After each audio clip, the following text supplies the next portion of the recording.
붕어빵 장사나 하는 거지가 결선 무대에 올라? 끌어내 당장. 결선 무대 바로 앞이었습니다. 양복 입은 남자가 제 앞을 가로막았어요. 9살이었습니다. 예선 때는 이런 적 없었어요. 그때 PD님이 달려왔습니다. 핸드폰을 높이 들었어요. 녹음된 목소리가 울려 퍼졌습니다. 그 거지에 떨어뜨려. 광고 다 뺀다. 변호사가 뒷걸음질 쳤어요. 저는 무대에 올랐습니다. 노래를 시작했어요. 객석이 얼어붙었습니다. 하나둘 눈물을 닦기 시작했어요. 그런데 객석 맨 뒤에서 휠체어를 탄 노인 한 분이 오열하고 계셨습니다. 제 목에 걸린 작은 은목걸이를 보면서요. 그 아이가 접니다. 이 이야기는 19년 전으로 거슬러 올라갑니다. 구독과 좋아요 눌러주시면 큰 힘이 됩니다. 따뜻한 댓글 남겨주시면 복 받으시길 기도드리겠습니다. 저는 9살 때부터 새벽 4시에 일어났습니다. 할머니가 부엌에서 밀가루 반죽을 치대고 계시면 저도 옆에 가서 팥소를 동그랗게 굴렸어요. 손이 작아서 하나 만드는데 할머니보다 3배는 걸렸거든요. 민호야, 그렇게 꾹꾹 누르면 터져. 살살. 할머니 손이 제 손 위에 올라왔습니다. 주름투성이 손이었는데 따뜻했어요. 그 손이 제 손을 감싸면 팥소가 예쁘게 동그래졌습니다. 서원시 한빛시장 골목, 가판대 하나가 저희 가게 전부였어요. 할머니가 틀에 반죽을 붓고 팥소를 올리면 제가 뚜껑을 닫았습니다. 지글지글 소리가 나면 노릇한 냄새가 골목을 타고 퍼졌어요. 그런데 이상한 게 있었습니다. 할머니는 붕어빵을 구우면서 항상 같은 노래를 불렀어요. 어머니의 노래라는 옛날 트로트였습니다. 저는 그 노래 제목도 몰랐어요. 할머니가 부르니까 그냥 따라 불렀습니다. 할머니, 이 노래 누가 만든 거예요? 옛날 노래야. 네 엄마도 좋아했어. 엄마 이야기가 나오면 할머니는 꼭 입을 다물었습니다. 엄마는 제가 3살 때 돌아가셨다고만 들었어요. 아빠는 그 다음 해에 사고로 떠나셨다고요. 저는 부모님 얼굴을 기억하지 못합니다. 사진 한 장 없었거든요. 문제는 학교였습니다. 매일 갈 수 있는 게 아니었어요. 할머니 허리가 아픈 날은 제가 가판대를 봐야 했습니다. 새벽부터 붕어빵을 팔고 오후에 반죽을 다시 만들고 학교에 가는 날이 일주일에 3~4번이었습니다. 아이들이 저를 뭐라고 불렀는지 지금은 굳이 말하고 싶지 않습니다. 하나만 말하자면 붕어빵 거지라는 말이 제일 많이 들렸어요. 처음엔 울었습니다. 나중엔 안 울었어요. 울어봤자 아무도 안아줬으니까요. 그때는 몰랐습니다. 세상에 저를 찾고 있는 사람이 있다는 것을요. 집에 돌아오면 할머니가 저녁을 차렸습니다. 국 하나에 밥 하나. 반찬이 김치뿐인 날도 많았어요. 그래도 할머니가 잘 먹자 하면 그 밥이 세상에서 제일 맛있었습니다. 저녁을 먹고 나면 할머니가 또 그 노래를 불렀어요. 할머니 목소리는 갈라져 있었습니다. 높은 음을 올리면 목이 꺾이듯 떨렸어요. 그런데 이상하게 그 떨림이 좋았습니다. 완벽하지 않아서 오히려 마음이 흔들렸어요. 저도 따라 불렀습니다. 할머니가 한 소절하면 제가 한 소절. 어떤 날은 할머니보다 제 목소리가 더 크게 울렸어요. 민호야, 네 목소리가 참 좋다. 할머니가 제 머리를 쓸어내리며 그렇게 말했습니다. 아무도 저한테 뭐가 좋다고 한 적이 없었어요. 학교에서는 못하는 게 많은 아이였습니다. 달리기도 느리고 글씨도 삐뚤고 친구도 없고 그런데 할머니가 제 목소리가 좋다고 했습니다. 그날부터 저는 혼자 있을 때마다 노래를 불렀어요. 가판대에서 손님을 기다릴 때도 학교 끝나고 골목을 걸을 때도 잠들기 전에도 어머니의 노래만 불렀습니다. 다른 노래는 몰랐거든요. 나중에 알고 보니 할머니가 그 노래만 부른 데는 이유가 있었습니다. 시장 사람들이 저를 챙겨줬어요. 옆 가게 떡볶이 아주머니가 남은 떡볶이를 갖다 주시고 채소 가게 아저씨가 할머니 허리에 좋다며 파스를 건네셨습니다. 가난했지만 완전히 혼자는 아니었어요. 그래도 밤이 되면 외로웠습니다. 할머니가 잠들면 방 안이 고요해졌어요. 천장을 보면서 생각했습니다. 아빠는 어떤 사람이었을까? 엄마는 어떤 목소리였을까? 나는 왜 사진 한 장이 없을까? 어느 날 밤이었습니다. 잠이 안 와서 뒤척이는데 할머니 손이 제 목으로 왔어요. 은목걸이를 만지고 계셨습니다. 할머니, 이거 뭐예요? 눈을 떴더니 할머니가 깜짝 놀랐습니다. 아, 깼구나. 할머니는 잠시 망설이다가 말했어요. 네 아버지가 남긴 거다. 네가 태어났을 때 목에 걸어준 거래. 아빠가요? 응. 이거 하나만 남기고 갔어.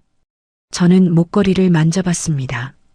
작고 동그란 펜던트였어요. 뒷면에 뭔가 새겨져 있는 것 같았는데 어두워서 잘 안 보였습니다. 할머니, 아빠는 어떤 사람이었어요? 할머니가 대답하지 않았습니다. 제 이불을 끌어올려 턱까지 덮어주고는 잘하라고만 했어요. 그게 끝이었습니다.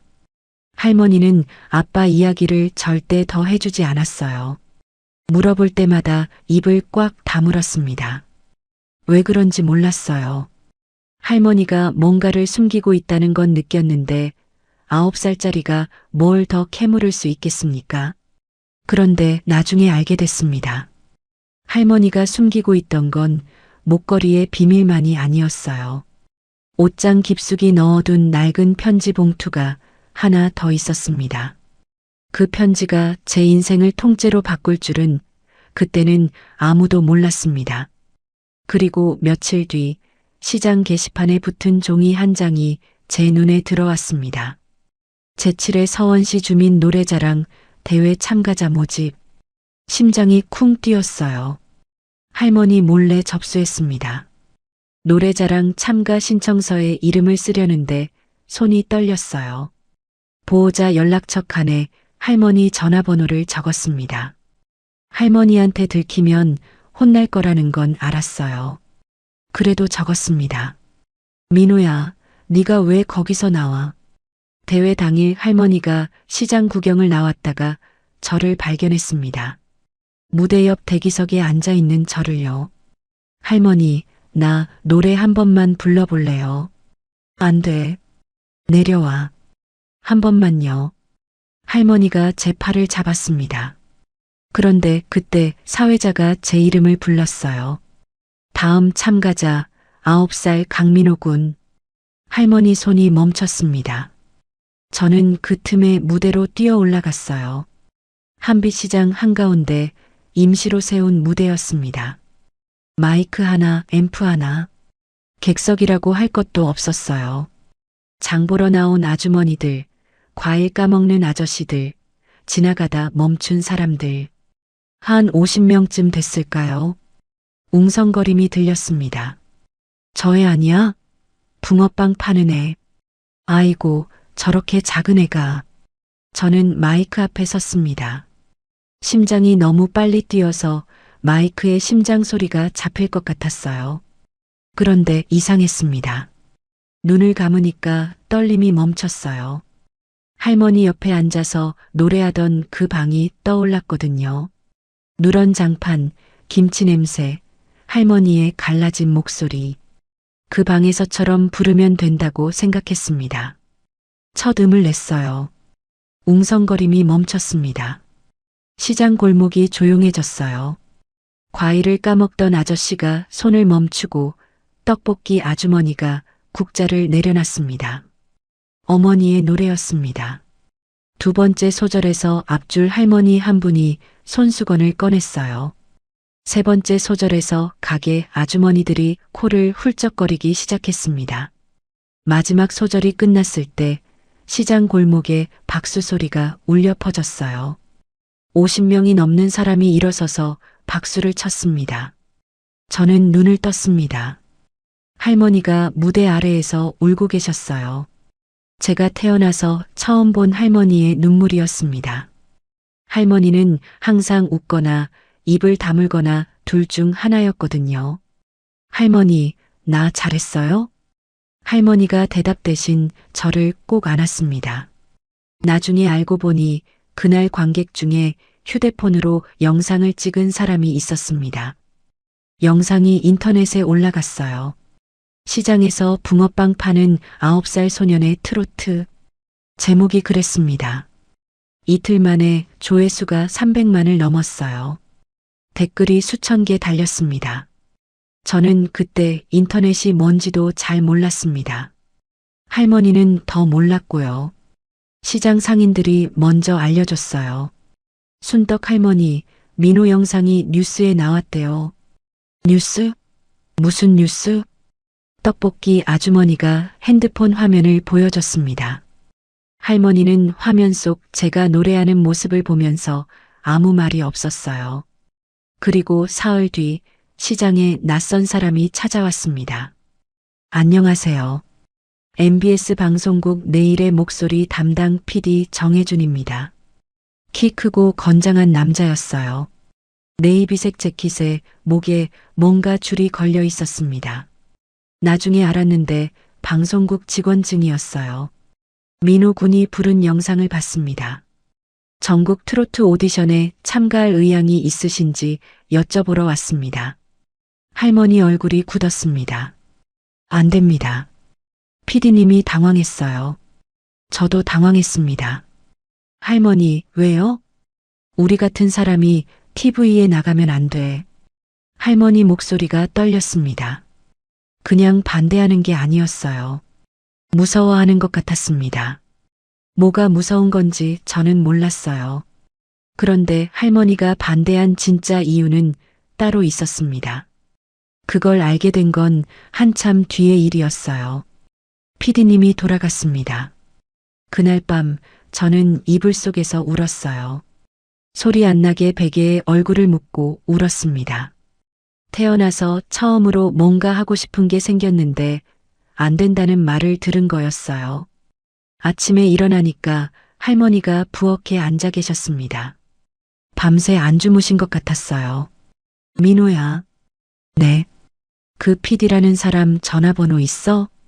심장이 멈추는 줄 알았습니다. 있기 있어요. 명함 줬어요. 전화해. 할머니가 고개를 돌렸습니다. 한 번만이다. 한 번 해보고 안 되면 그만두는 거야. 저는 대답 대신 할머니를 안았습니다. 할머니 등이 작고 따뜻했어요. 그 등 뒤로 할머니 심장이 빠르게 뛰는 게 느껴졌습니다. 할머니도 무서웠던 거예요. 그런데 저를 위해서 허락한 겁니다. 그게 제 인생 첫 번째 정당화 장치였어요. 할머니의 허락. 그게 없었으면 저는 아무 데도 가지 못했을 겁니다. 서울로 올라가는 날 할머니가 저한테 새 옷을 사줬습니다. 시장 옷가게에서 제일 싼 흰색 셔츠 하나. 할머니는 그 셔츠에 다림질까지 했어요. 다리미가 없어서 냄비 뚜껑을 닳궈서 눌렀습니다. 남들 앞에 나가는데 구겨진 옷 입으면 안 되지. 그래도 바지는 새로 못 샀어요. 무릎에 패치가 붙은 그 진이었습니다. 운동화도 그대로. 할머니는 운동화라도 닦아주려고 칫솔로 문질렀는데 때가 안 빠졌어요. 됐다 할머니. 깨끗한 거예요. 어디가? 할머니가 투덜거렸지만 눈이 웃고 있었습니다. 고속버스를 탔어요. 저는 태어나서 고속버스를 처음 타봤습니다. 창밖으로 논밭이 지나가고 산이 지나가고 아파트가 지나갔어요. 서원시에서는 본 적 없는 풍경이었습니다. 할머니, 아빠도 서울에 살았어요? 갑자기 그 말이 나왔습니다. 왜 그런 질문을 했는지 모르겠어요. 할머니가 창밖을 보면서 한참 대답을 안 했습니다. 살았지. 서울 어디요? 그건 모른다. 할머니 손이 주머니 쪽으로 갔습니다. 나중에 알았어요. 그 주머니 안에 낡은 편지 봉투가 들어 있었다는 걸요. 할머니는 이 여행에 그 편지를 가져왔던 겁니다. 저는 은목걸이를 손에 쥐었어요. 버스 창으로 들어오는 햇살에 작은 펜던트가 반짝였습니다. 뒷면에 새겨진 글자가 보였어요. J, W, 두 글자. 아빠 이름인지 다른 뜻인지 몰랐습니다. 그 영상을 본 사람 중에 저희를 찾고 있던 사람이 있었습니다. 그 사실을 알게 되기까지는 아직 시간이 더 필요했습니다. 서울역에 내리니까 사람이 너무 많았어요. 할머니가 제 손을 꽉 잡았습니다. 저도 할머니 손을 꽉 잡았어요. 방송국 건물이 보이는 순간 다리가 후들거렸습니다. 여기서부터 모든 게 달라지기 시작했습니다. 이 이야기를 하려면 시간을 잠깐 되돌려야 합니다. 저는 이때까지 할아버지라는 사람이 세상에 있다는 걸 몰랐어요. 할머니가 한 번도 말해준 적이 없었거든요. 아버지 이야기도 안 하시는 분이 할아버지 이야기를 할 리가 없었습니다. 나중에 모든 게 밝혀진 뒤에야 알게 됐어요. 그 시각 서울 한복판 은하병원 특실에서 무슨 일이 벌어지고 있었는지를요. 강태수? 그게 제 친할아버지 이름이었습니다. 은하그룹 창업회장, 건설업으로 시작해서 유통, 물류까지 키워낸 사람. 전국에서 모르는 사람이 없는 재벌이었어요. 그런데 할아버지한테는 아무도 모르는 상처가 하나 있었습니다. 30년 전이었어요. 할아버지가 사업 초기에 투자 실패로 모든 걸 잃었던 시절이 있었습니다. 집도 잃고 차도 잃고 사람들이 전부 등을 돌렸어요. 그때 첫째 아들이 있었습니다. 강진우. 제 아버지예요. 아버지는 대학교를 다니고 있었어요. 등록금이 밀렸고 친구들 앞에서 망한 집 아들이라는 소리를 들었습니다. 아버지 때문에 제 인생이 망했어요. 아버지가 그 말을 남기고 집을 나갔습니다. 할아버지는 그날 이후로 아들에게 연락이 닿지 않았어요. 찾으려 했지만 찾지 못했습니다. 사업을 다시 일으키는데 모든 힘을 쏟았거든요. 문제는 그 다음이었습니다. 할아버지가 재기에 성공한 건 그로부터 10년 뒤였어요. 은하그룹이 됐습니다. 돈도 생기고 명예도 생기고 사람들이 다시 머리를 숙였어요. 그런데 아들은 없었습니다. 흥신소를 써서 찾아봤지만 종적이 묘연했어요. 그러다 5년 전 소식이 왔습니다. 아들이 죽었다는 소식이었어요. 교통사고였습니다. 아들은 지방 소도시에서 공장 일용직으로 일하다가 퇴근길에 화물차에 치였어요. 병원비를 낼 사람도 없었고 장례를 치를 사람도 없었습니다. 시에서 무연고자로 처리했더라고요. 할아버지가 이 소식을 들은 건 사고가 난 지 1년이 지난 뒤였어요. 흥신소에서 찾아낸 건 아들의 사망 기록뿐이었습니다. 나중에 들은 이야기인데 할아버지가 그날 회장실 문을 잠그고 하루 종일 안 나왔대요. 비서가 문 앞에서 기다렸는데 안에서 소리가 들렸다고 합니다. 70이 넘은 남자가 우는 소리였어요. 그때부터 할아버지 건강이 무너졌습니다. 폐암 진단을 받았어요. 3기였습니다. 수술은 했지만 완치가 어렵다는 말을 들었습니다. 은하병원 특실에 입원한 채로 할아버지는 하루하루를 보냈어요. 그런데 할아버지가 몰랐던 게 있었습니다. 아들에게 아내가 있었다는 것. 그 아내가 아들보다 먼저 세상을 떠났다는 것. 그리고 아이가 하나 있었다는 것. 손주가 있었습니다. 할아버지는 그 사실을 전혀 몰랐어요. 흥신소 보고서에는 아들의 사망 기록만 있었거든요. 가족관계까지 파고들지 못했습니다.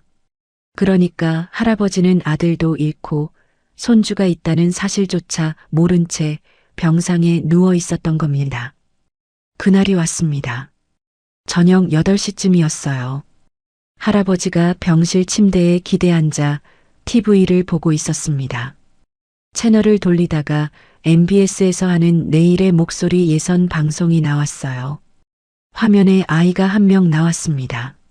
낡은 옷을 입고 때 묻은 운동화를 신고 무대 위에 서 있었어요. 사회자가 말했습니다.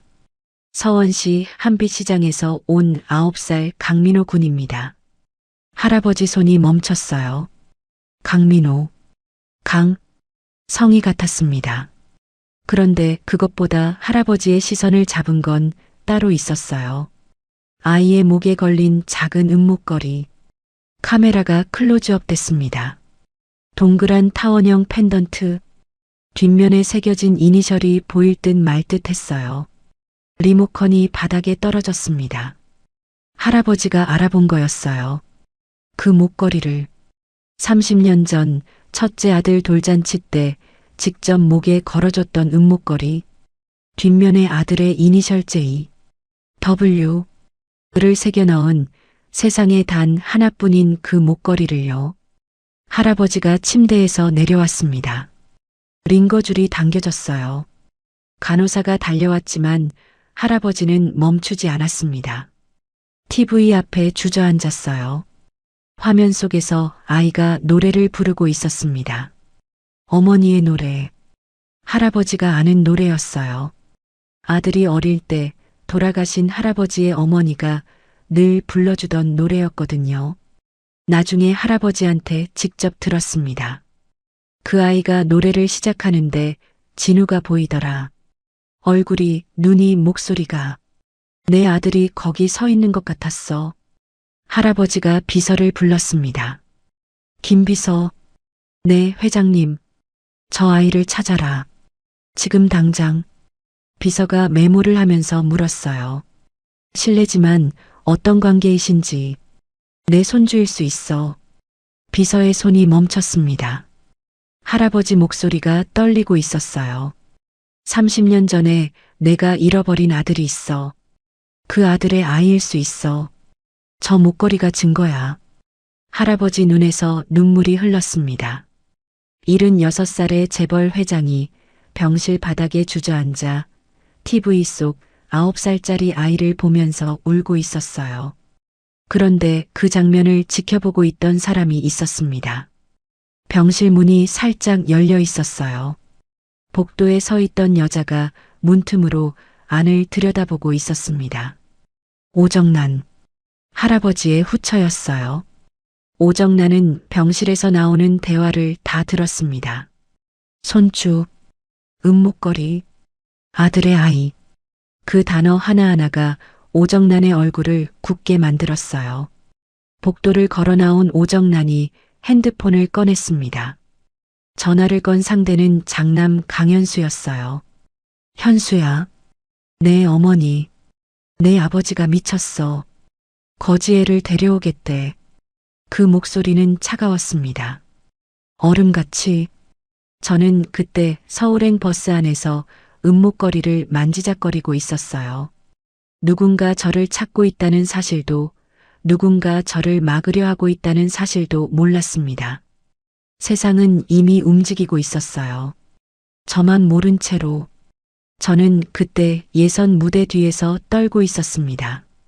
서울 MBS 방송국은 제가 본 세상에서 가장 큰 건물이었어요. 로비에 들어서는 순간 다리가 풀렸습니다. 천장이 얼마나 높은지, 바닥이 얼마나 반짝거리는지. 서원시 한빛시장과는 다른 세계였어요. 할머니가 제 손을 꽉 잡았습니다. 떨지 마. 시장에서 부르던 대로 하면 돼. 예선은 통과했어요. 중결선도 통과했습니다. 제가 노래를 부를 때마다 심사위원들의 표정이 달라졌어요. 처음에는 고개를 갸웃거리다가 노래가 시작되면 펜을 내려놨습니다. 한 심사위원이 중결선이 끝나고 이런 말을 했어요. 이 아이는 기술로 부르는 게 아닙니다. 마음으로 부릅니다. 그런데 문제는 무대 밖에서 벌어지고 있었습니다.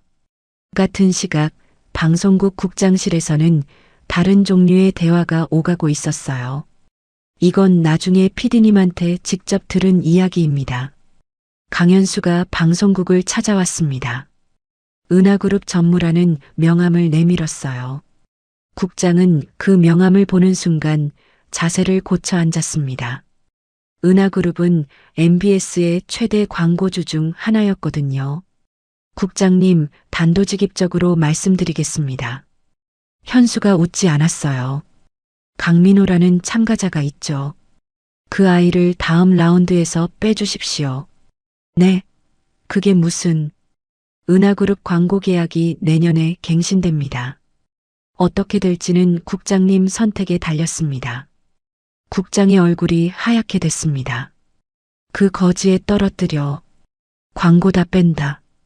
현수가 그렇게 말했어요. 정확히 그 문장이었습니다. 자기 아버지의 손주일 수 있는 아이를 거지애라고 불렀어요. 그런데 그 대화를 듣고 있던 사람이 있었습니다. PD 정혜준 님이었어요. 국장실에 서류를 전달하러 가던 길이었습니다. 문 앞에 섰는데 안에서 목소리가 들렸어요. 은하그룹이라는 단어에 발이 멈췄고 강민호라는 이름에 숨이 멈췄습니다. PD님은 복도 벽에 등을 붙이고 서 있었어요. 심장이 뛰는 소리가 자기 귀에 들릴 만큼 조용한 복도였습니다. 문이 열리고 현수가 나왔어요. PD님은 재빨리 복도 끝으로 몸을 숨겼습니다. 현수는 PD님을 보지 못했어요. 그날 오후 국장이 PD님을 불렀습니다. 정 PD. 네. 강민호 건 말이야. 서류 미비로 다음 라운드 출전을 보류해. PD님이 멈칫했어요. 서류 미비요? 서류는 다 확인했는데요. 위에서 내려온 결정이야. 국장이 눈을 피했습니다. PD님은 그 순간 알았어요. 아까 국장실에서 들은 그 대화가 이것이었구나. PD님은 아무 말 없이 나왔습니다. 그런데 포기한 게 아니었어요. 이 사실을 어떻게 할지 생각하고 있었던 겁니다. 저는 그런 일이 벌어지고 있는 줄도 모르고 무대 뒤에서 다음 노래를 연습하고 있었어요. 그리고 다음 날 또 다른 일이 터졌습니다. 강현지가 움직인 거였어요. 현수보다 더 무서운 사람이었습니다. 현수가 돈으로 밀어붙이는 사람이라면 현지는 법으로 조이는 사람이었어요. 현지는 서원시 아동보호전문기관에 신고를 넣었습니다.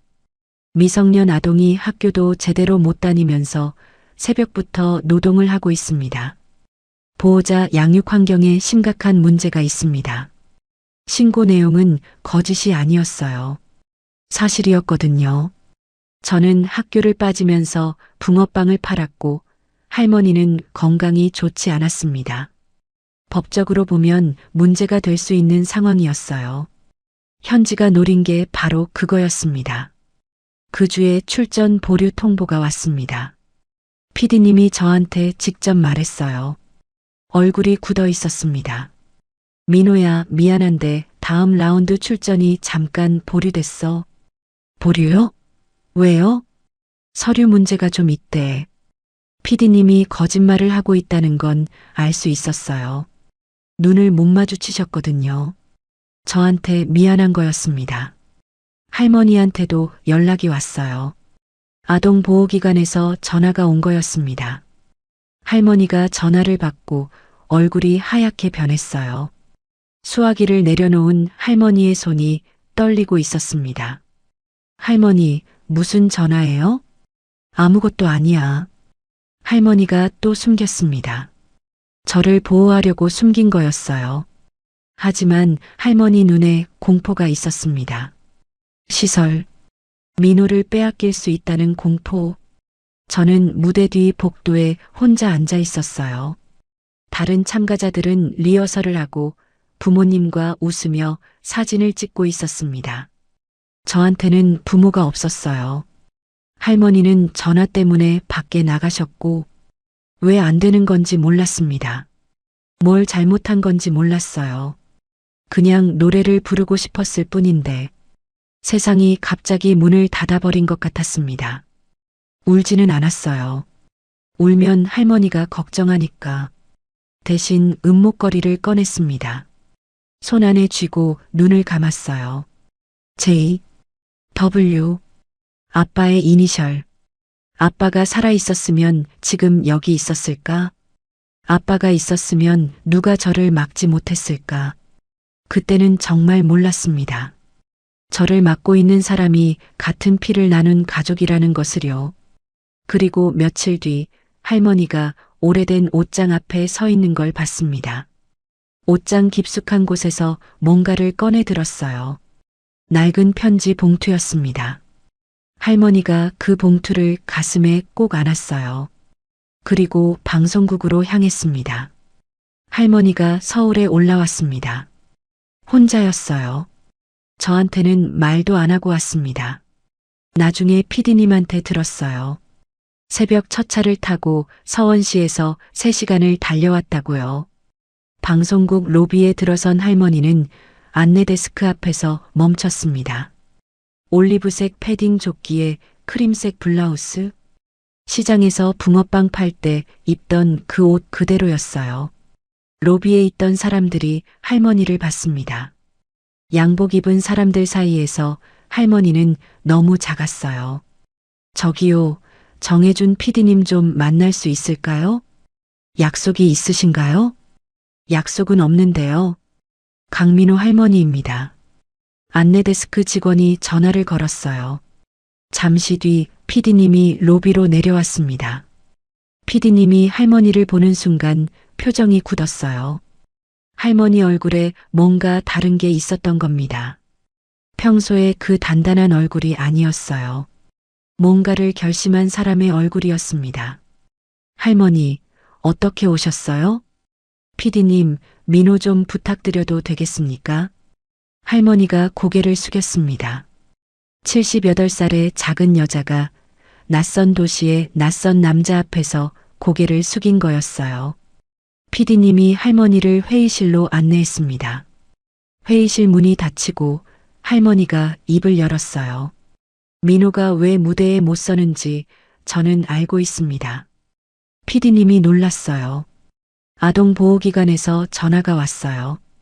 누가 신고했는지는 모르겠지만 제가 민호를 제대로 못 키우고 있다고 했대요. 할머니 목소리가 떨렸습니다. 그런데 울지는 않았어요. 그 사람들 말이 틀린 건 아닙니다. 민호가 학교를 빠진 것도 맞고 새벽부터 장사를 한 것도 맞아요. 제가 못난 거지요. PD님이 말을 끊었어요. 할머니, 그건 할머니 잘못이 아닙니다. 아닙니다. 제 잘못이에요. 그런데 PD님, 할머니가 고개를 들었습니다. 민호가 태어나서 처음으로 하고 싶다고 한 게 이겁니다. 노래요. 그 아이한테 이것밖에 없어요.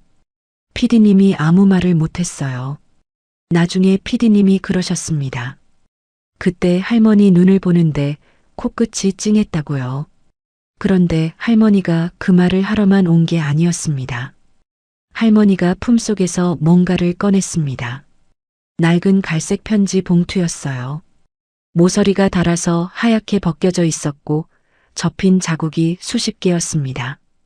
오래 품고 다닌 거였어요. 이건 민호 아버지가 남긴 겁니다. PD님이 봉투를 바라봤어요. 민호 아버지요? 네. 진우가, 제 사위가 죽기 전에 저한테 맡겼어요. 할머니가 천천히 말했습니다. 진우가 교통사고를 당했을 때 병원에서 연락이 왔어요. 제가 갔을 때 진우는 이미 의식이 없었습니다. 그런데 주머니에서 이게 나왔어요. 편지 봉투 겉면에 글씨가 있었어요. 떨리는 글씨체로 아버지께라고 적혀 있었습니다. 진우가 평소에 이 편지를 가지고 다녔어요. 붙이지 못한 편지였습니다. 아버지한테 보내려고 썼는데 주소를 몰랐거든요. 할머니가 봉투를 열었습니다. 접힌 편지지 한 장이 나왔어요. 할머니 손이 떨리고 있었습니다. 그 편지를 꺼내는데 19년이 걸린 거였어요. PD님한테 먼저 읽어달라고 했습니다. 할머니는 글을 잘 읽지 못하셨거든요. 피디님이 편지를 펼쳤어요. 아버지께. 피디님 목소리가 갈라졌습니다. 아버지, 원망하지 않습니다. 첫 줄이 그랬어요. 제가 그때 그런 말을 한 게 평생 후회됩니다.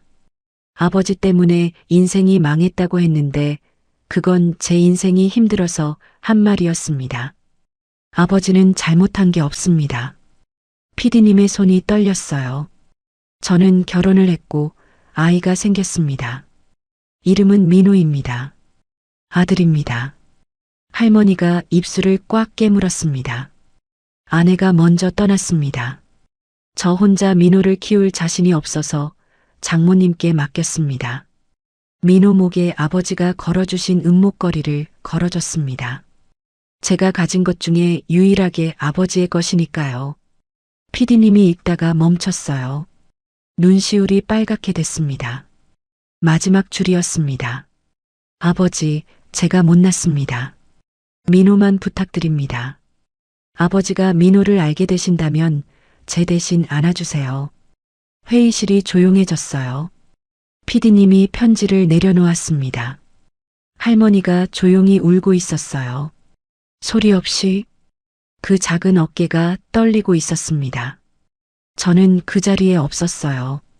이 이야기를 들은 건 모든 게 끝난 뒤였습니다. 피디님이 직접 해주셨어요.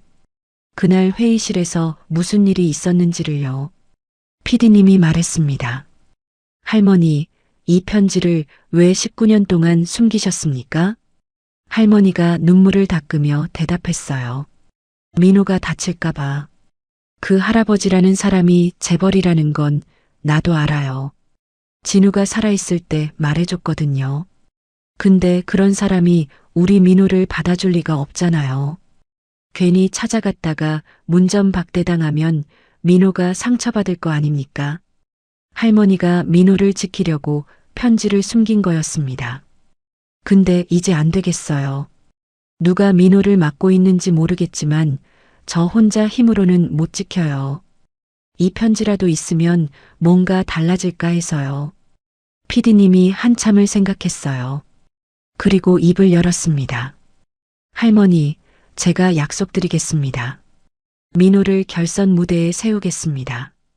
할머니가 고개를 들었어요. 그리고 이 편지는 제가 보관하겠습니다. 때가 되면 쓸 곳이 있을 겁니다. 피디님은 이미 결심한 상태였어요. 국장실 앞에서 들은 현수의 목소리, 민호를 거지애라고 부르던 그 말, 그리고 지금 이 편지. 피디님 안에서 뭔가가 단단하게 굳어진 거였습니다. 그날 저녁 피디님이 국장을 다시 찾아갔어요. 국장님, 강민호 건 다시 올리겠습니다. 정 PD 위에서 내려온 결정이라니까. 국장님, 제가 그날 다 들었습니다. 은하그룹 전무가 뭐라고 했는지요. 국장의 얼굴이 하얗게 됐어요. 국장님이 지금 손에 들고 계신 게 국장님 양심이라면 한 번만 생각해 주십시오. 국장이 한참을 말이 없었습니다. 그리고 다음 날 아침이었어요. 국장이 피디님을 불렀습니다. 갈등하다 못해 얼굴이 푹 꺼져 있었어요. 정 PD, 이거 가져가. 국장이 USB 하나를 건넸습니다.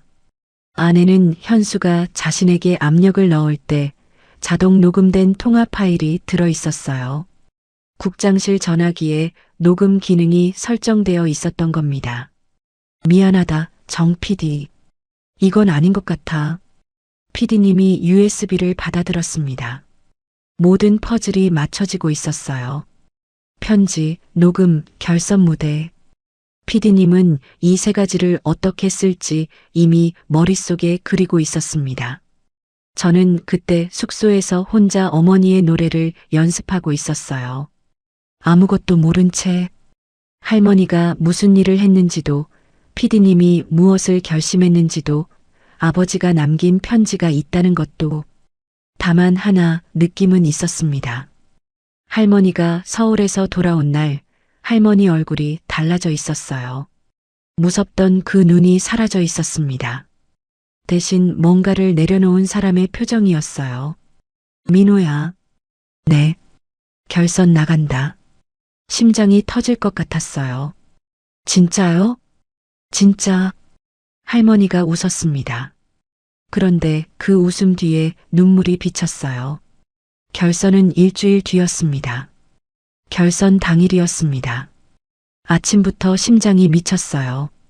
할머니가 아침밥을 차려줬는데 숟가락이 손에서 미끄러졌습니다.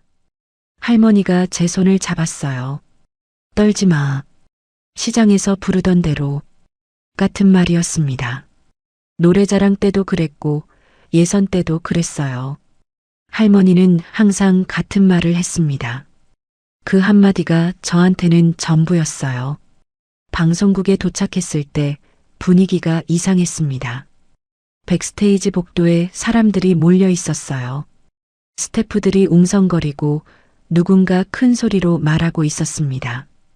이 아이는 보호자 동의서에 법적 하자가 있습니다. 미성년자 출연은 친권자 동의가 필요한데 이 아이의 친권자가 불분명합니다. 양복 입은 남자였어요. 변호사였습니다. 서류 가방을 들고 법 조항을 읊으면서 스태프들을 가로막고 있었어요. 나중에 안사실인데 그 변호사를 보낸 건 강현수였습니다. 현수와 현지는 방송국 로비에 있었어요. 로비 모니터로 백스테이지 상황을 지켜보면서 변호사에게 지시를 내리고 있었습니다. 현수가 전화기에 대고 말했어요. 끝까지 밀어. 무대에 못 올라가게 해. 저는 백스테이지 복도 끝에 서 있었습니다. 무슨 일인지 몰랐어요. 사람들이 웅성거리는 소리만 들렸습니다. 할머니가 제 어깨를 감싸 안았어요. 할머니, 무슨 일이에요? 아무것도 아니야. 기다려. 할머니 손이 떨리고 있었습니다. 아무것도 아닌 게 아니었어요. 변호사가 PD님 앞을 가로막았습니다. 정 PD님, 이 아이를 무대에 올리면 방송법 위반입니다. 법적 책임을 지실 겁니다. PD님이 멈춰 섰어요. 주변이 조용해졌습니다. 스태프들이 전부 PD님을 보고 있었어요. 생방송 시작까지 30분. 결선 참가자 12명 중 11명은 이미 대기실에 들어가 있었습니다. 남은 한 명이 저였어요. 그때였습니다. PD님이 주머니에서 핸드폰을 꺼냈습니다. 아무 말 없이 화면을 몇 번 터치했어요. 그리고 핸드폰을 높이 들었습니다. 녹음된 목소리가 울려 퍼졌어요. 그 거지에 떨어뜨려. 광고 다 뺀다. 강현수의 목소리였습니다. 은하그룹 광고 계약이 내년에 갱신됩니다. 어떻게 될지는 국장님 선택에 달렸습니다. 복도가 얼어붙었습니다. 스태프들이 입을 벌린 채 멈춰 있었어요. 변호사의 얼굴에서 핏기가 사라졌습니다. PD님이 변호사를 똑바로 바라봤어요. 지금 이 녹음이 방송에 나가도 괜찮으시겠습니까? 변호사가 대답하지 못했어요. 서류 가방을 움켜쥔 손이 하얗게 변해 있었습니다. 이 녹음은 은하그룹 강현수 전무가 MBS 방송국 국장에게 9살짜리 참가자를 탈락시키라고 압력을 넣은 내용입니다. 광고를 빌미로요. PD님 목소리가 떨리지 않았어요. 단단했습니다. 저는 이 아이를 무대에 세울 겁니다. 법적 하자가 있다면 방송 후에 따지십시오. 지금 이 아이를 막으시겠다면 이 녹음이 오늘 생방송 도중에 전국에 송출됩니다. 변호사가 뒷걸음질 쳤어요. 서류 가방을 가슴에 끌어안고 복도 끝으로 물러났습니다. 같은 시각 로비 모니터로 이 상황을 지켜보던 현수의 얼굴이 일그러졌어요. 옆에 서 있던 현지가 현수의 팔을 잡았습니다. 오빠 나가자. 현수가 고개를 돌렸어요. 로비에 있던 방송국 직원 몇 명이 현수를 보고 있었습니다. 누군가 핸드폰을 들고 있었어요. 촬영하고 있는 건지 아닌 건지 알 수 없었습니다. 현수와 현지가 고개를 숙이고 로비를 빠져나갔어요. 유리문이 닫히는 소리가 들렸습니다. 피디님이 저를 봤어요. 민호야. 네. 무대 올라가. 저는 고개를 끄덕였습니다. 무대가 열렸습니다. 조명이 내려왔어요. 금빛이었습니다. 따뜻하고 눈부신 빛이 저를 감쌌어요. LED 화면이 파란색으로 빛나고 객석에 수백 명이 앉아 있었습니다. 마이크 앞에 섰어요. 낡은 운동화, 무릎에 패치가 붙은 진, 새하얀 셔츠, 할머니가 냄비 뚜껑으로 다려준 그 셔츠, 그리고 목에 걸린 작은 은목걸이. 사회자가 말했습니다. 마지막 참가자, 서원시 한빛시장에서 온 9살 강민호 군입니다. 웅성거림이 들렸어요. 9살. 시장. 객석 어딘가에서 웃음소리도 났습니다. 심사위원 한 명이 고개를 갸웃거렸어요. 눈을 감았습니다. 할머니 옆에 앉아 있는 거라고 생각했어요. 누런 장판, 김치 냄새, 할머니의 갈라진 목소리. 그 방에서처럼 부르면 됩니다. 첫 음을 냈어요. 어머니의 노래였습니다. 객석이 멈췄어요. 웅성거림이 사라졌습니다. 웃음소리가 멈추고 기침소리가 멈추고 숨소리만 남았어요. 두 번째 소절. 목소리가 올라갔습니다. 9살짜리 아이의 목소리가 수백 명 위로 펼쳐졌어요. 기술이 아니었습니다. 마음이었어요. 엄마를 모르는 아이가 아빠가 남기고 간 목걸이를 목에 걸고 할머니에게 배운 노래를 부르고 있었습니다. 세 번째 소절에서 앞줄 관객이 눈물을 닦기 시작했어요. 네 번째 소절에서 심사위원 한 명이 고개를 숙였습니다. 눈을 감은 거였어요. 울고 있었습니다. 저는 눈을 감은 채 불렀어요. 보이지 않았지만 느꼈습니다. 객석 전체가 흔들리고 있었어요. 마지막 소절이었습니다. 목소리가 떨렸어요. 할머니 생각이 났거든요.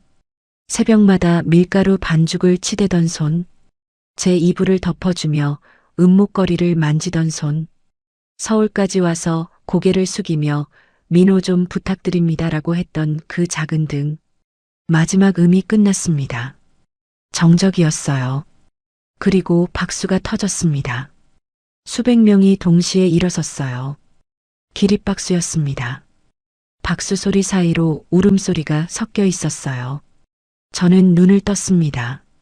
그런데 이상한 게 보였어요.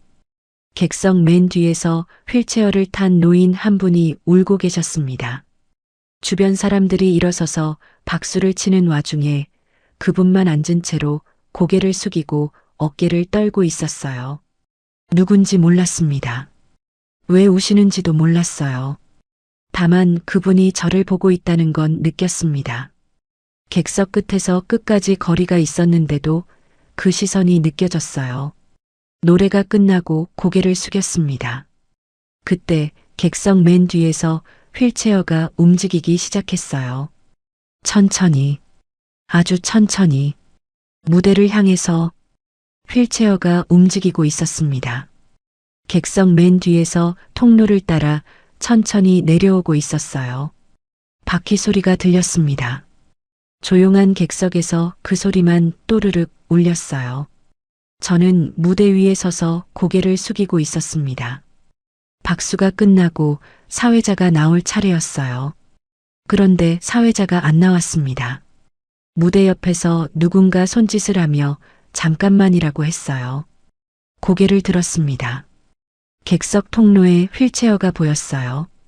누군가 뒤에서 밀고 있었는데 그건 비서 같은 사람이었습니다. 휠체어에 앉은 분은 양복 위에 남색 가디건을 걸친 노인이었어요. 관객들이 길을 비키고 있었습니다.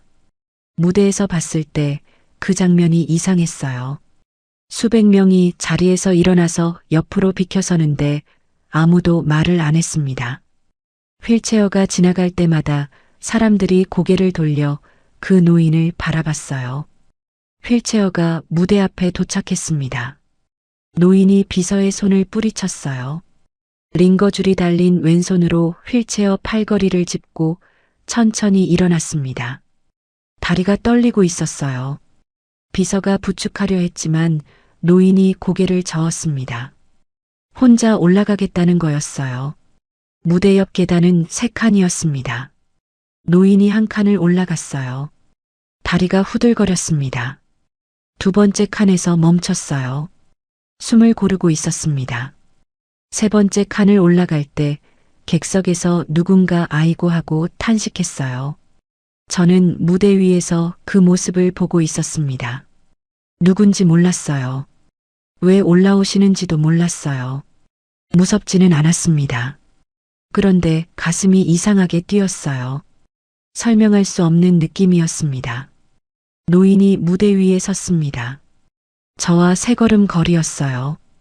노인의 눈이 제 목으로 갔습니다. 은목걸이, 작은 타원형 펜던트가 무대 조명을 받아 빛나고 있었어요. 노인이 떨리는 손을 내밀었어요. 손가락이 제 목걸이에 닿았습니다. 펜던트를 뒤집었어요. 뒷면에 새겨진 글자가 보였습니다. J, W. 노인의 입이 떨렸어요. 이거, 목소리가 갈라졌습니다. 이거 할아버지가 걸어줬던 거다. 심장이 멈추는 줄 알았습니다. 할아버지. 그 단어가 귀에 들어오는데 시간이 걸렸어요. 무대 조명이 눈부셨고 객석에서 숨소리가 들렸고 이 사람의 떨리는 손이 제 목걸이를 만지고 있었습니다. 할아버지요? 제 목소리가 나왔어요. 갈라져 있었습니다. 노인이 고개를 끄덕였어요.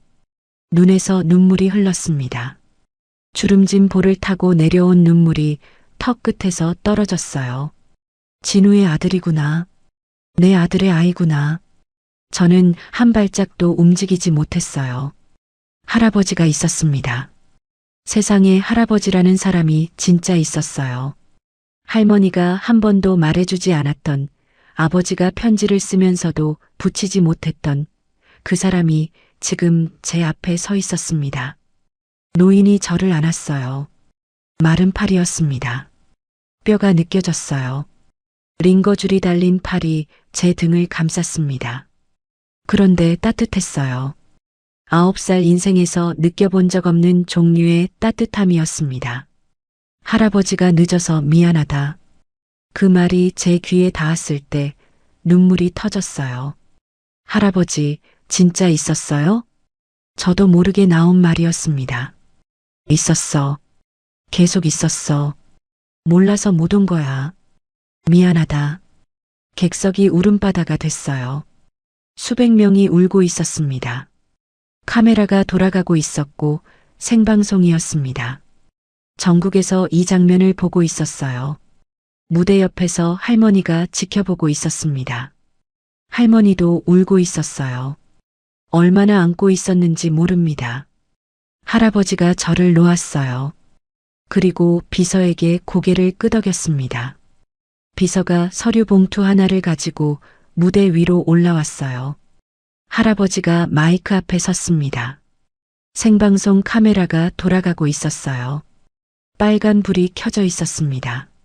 시청자 여러분, 할아버지 목소리가 떨렸지만 또렷했어요. 저는 은하그룹 회장 강태수입니다. 이 아이는 제 첫째 아들 강진우의 아들입니다. 제 손주입니다. 객석이 웅성거렸어요. 30년 전에 저는 아들을 잃었습니다. 제 잘못이었습니다. 아들은 죽기 전에 편지 한 통을 남겼습니다. 할아버지가 주머니에서 편지를 꺼냈어요. PD님이 할아버지에게 전달한 편지였습니다. 할머니가 19년간 품고 있던 그 편지. 아버지, 원망하지 않습니다. 민호만 부탁드립니다. 할아버지가 그 한 줄을 읽었을 때 목소리가 끊겼어요. 눈물이 마이크 위로 떨어졌습니다. 잠시 침묵이 있었어요. 할아버지가 숨을 고르고 다시 말했습니다. 이 아이를 막으려 한 사람들이 있었습니다. 제 가족 중에 그런 사람들이 있었습니다. 객석이 조용해졌어요. 이 아이를 거지애라고 불렀습니다. 9살짜리 아이를 무대에서 끌어내리려 했습니다. 광고를 빌미로 방송국에 압력을 넣었습니다. 할아버지 눈이 카메라를 똑바로 봤어요. 오정란 씨, 그리고 현수, 현지, 이름을 불렀습니다. 전국 생방송에서 오늘부로 오정란의 재산 관리 권한을 전부 박탈합니다. 강현수는 은하그룹 전무직에서 해임합니다. 이후 법적 조치는 별도로 진행하겠습니다. 객석에서 박수가 터졌어요. 누군가 잘하셨습니다. 하고 소리쳤습니다. 할아버지가 저를 바라봤어요. 그리고 할머니를 봤습니다. 무대 옆에서 작은 몸으로 서 있는 할머니를요. 사돈 어른. 할아버지가 할머니를 불렀어요. 할머니가 깜짝 놀랐습니다.